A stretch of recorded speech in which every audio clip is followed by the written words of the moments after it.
امام احمد بن حنبل فرماتے ہیں جس طرح بیٹوں کی پیدائش پر خوش ہوتے ہو بیٹیوں کی پیدائش پر بھی خوش ہو۔ آپ کہیں گے بھی کیسی بات کر رہے ہو، بیٹی پیدا ہو تو خوش ہو؟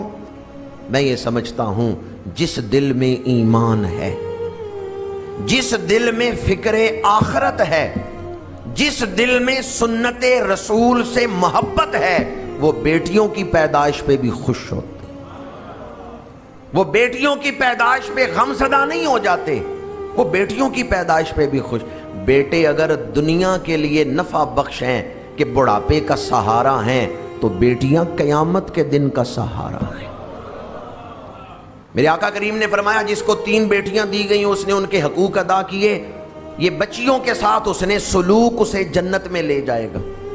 صحابہ نے عرض کیا یا رسول اللہ صلی اللہ علیہ وسلم اگر کسی کی 2 بیٹیاں ہوں، 3 نہیں 2 ہیں، حضور نے فرمایا یہ 2 بیٹیاں ہی اس کی بخشش کا باعث بن جائے گی۔ یا رسول اللہ اگر کسی کی 2 بیٹیاں نہیں 1 بیٹی ہے اور اس نے 1 بیٹی کے ساتھ اچھا سلوک کیا ہے، میرے آقا کریم نے فرمایا یہ 1 بیٹی کے ساتھ اچھا سلوک اسے جنت میں لے جائے گا۔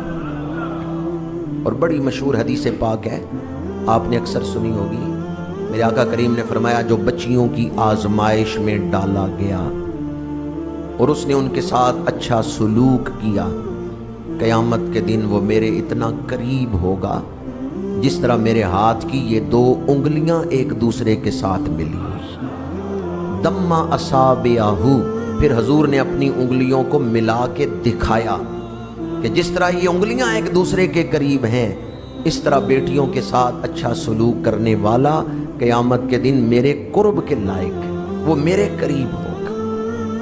تو اگر بیٹوں کی پیدائش پہ خوش ہوتے ہیں تو بیٹیوں کی پیدائش پہ بھی خوش ہوں، بیٹی کی پیدائش پہ رنجیدہ نہ ہوں، غم زدہ نہ ہوں، بیٹی کو احساس کمتری میں مبتلا نہ کریں، گھر میں ایسا سلوک نہ کریں جس سے آپ بیٹے کو فوقیت دے دیں اور بیٹی کے دل میں احساس کمتری آ جائے۔ مسند امام احمد میں حدیث پاک ہے، میرے آقا کریم نے فرمایا بیٹیوں کو برا نہ سمجھو، بیٹیوں کو برا نہ سمجھو، اور پھر فرمایا بیٹیاں تو محبت کرنے والیاں ہیں۔ یہ بیٹیوں کی محبت کی گواہی کون دے رہا ہے؟ اللہ کے نبی۔ فرمایا بیٹیاں تو محبت کرنے والیاں ہیں۔ اگر بیٹی کے سامنے کوئی باپ کی برائی کرے بیٹی برداشت نہیں کر سکتی، بیٹی اس کو روکتی۔ حدیث پاک ہے طبقات ابن سعد میں، سیدہ نساء العالمین مخدومہ کائنات حضرت سیدہ خاتون جنت رضی اللہ تعالی عنہا روٹی پکائی ہے، کھانے کے لیے تشریف فرما ہوئی ہیں، لقمہ توڑنے لگی ہیں، خیال آیا میں تو روٹی کھانے لگی ہوں، پتہ نہیں رسول اللہ نے بھی کھانا کھایا یا نہیں کھایا۔ اٹھ کھڑی ہوئی، ایک ہی روٹی تھی، اسے چنگیر میں لے کے حضور کی بارگاہ میں آ گئی، کاشانہ نبوی میں آ گئی۔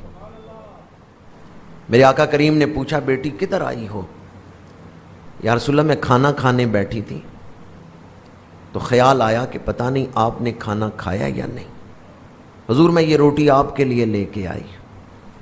میرے آقا کریم نے فرمایا بیٹی 3 دن ہو گئے ایک لقمہ بھی تیرے باپ کے حلق سے نیچے نہیں اترا۔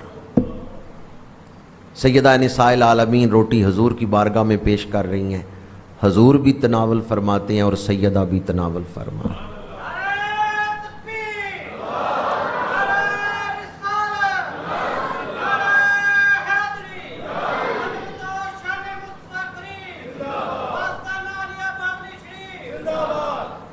مسند امام احمد کی روایت میں میرے آقا کریم نے فرمایا بیٹیوں کو برا نہ سمجھو، بیٹیاں تو باپ سے محبت کرنے والیاں ہیں۔ وہ تو دور ہی بڑا اعلیٰ تھا، خیر القرون کرنی، اور حضور کی جو صاحبزادی ہیں ان کی تو شان ہی وراء الورا ہے، ہمارے علم سے عقل سے سوچ سے بلند ہے۔ میں تو اس دور کی ایک بات آپ کو سنا رہا ہوں، کچھ عرصہ پہلے سندھ میں ایک وڈیرے کے 5 بیٹے تھے اور 1 بیٹی تھی، 25 مربع زمین تھی. اس نے ایک بیٹے کو 5 مربع دیے، تو 5 بیٹوں میں 25 مربع زمین اس نے اپنی زندگی میں ہی بانٹ دی. بیٹی کو کچھ نہیں دیا، بیٹی کو کچھ نہیں دیا. شادی اس کی کر دی تھی لیکن اس کو دیا کچھ نہیں. 25 مربع زمین 5 بیٹوں میں بانٹ دی، ہر بیٹے کو 5 مربع دے دیے. بیٹی خاموش ہو گئی، بیٹی چپ کر گئی. اس نے نہیں آواز اٹھائی کہ بیٹوں کو دے رہے ہو تو مجھے بھی کچھ دو. عارف کھڑی نے بڑی پیاری بات لکھی ہے، تیاں لئی پردیس وے بابل تے پتراں لئی جاگیراں، چپ رہنا منہ کچھ نہ کہنا اے تیاں دیاں تقدیراں.